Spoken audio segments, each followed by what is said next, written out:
एक सेठ जी थे।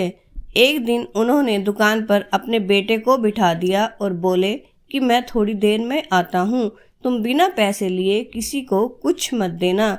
उस सेठ के जाने के थोड़ी देर बाद एक संत दुकान पर आए जो अलग अलग जगह से एक समय की भोजन सामग्री एकत्रित करते थे। उन्होंने लड़के से कहा कि बेटा थोड़ा नमक दे दो। लड़के ने संत को डिब्बा खोलकर एक चम्मच नमक दे दिया। सेठ जी आए तो देखा कि डिब्बा खुला पड़ा हुआ है। उन्होंने अपने बेटे से पूछा कि क्या बेचा। बेटा बोला, एक संत जो नदी के पास रहते हैं उनको एक चम्मच नमक दिया था। सेठ जी का माथा ठनका। वो बोले, अरे मूर्ख, इसमें तो जहरीला पदार्थ है।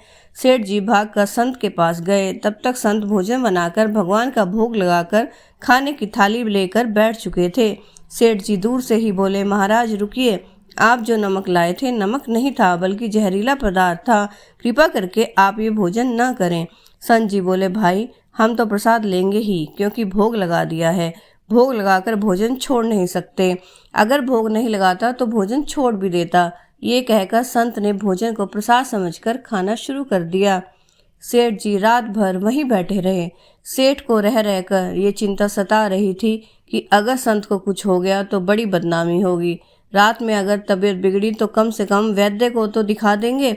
सोचते सोचते उसे नींद आ गई। सुबह रोज की तरह संत जल्दी उठ गए, नदी में स्नान करने लगे। सेठ जी ने पूछा, महाराज तबीयत तो ठीक है? संत बोले, भगवान की कृपा है।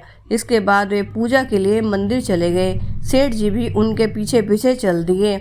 जैसे ही संत ने मंदिर का द्वार खोला तो देखा कि भगवान के श्री विग्रह के 2 भाग हो गए हैं, शरीर काला पड़ गया है।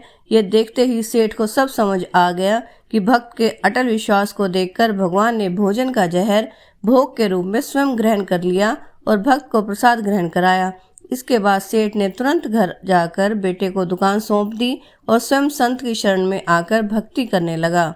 भाव यह है कि सच्चे भक्त का कष्ट भगवान स्वयं पर ले लेते हैं और वे सदैव अपने भक्त की रक्षा करते हैं। राम राम जी।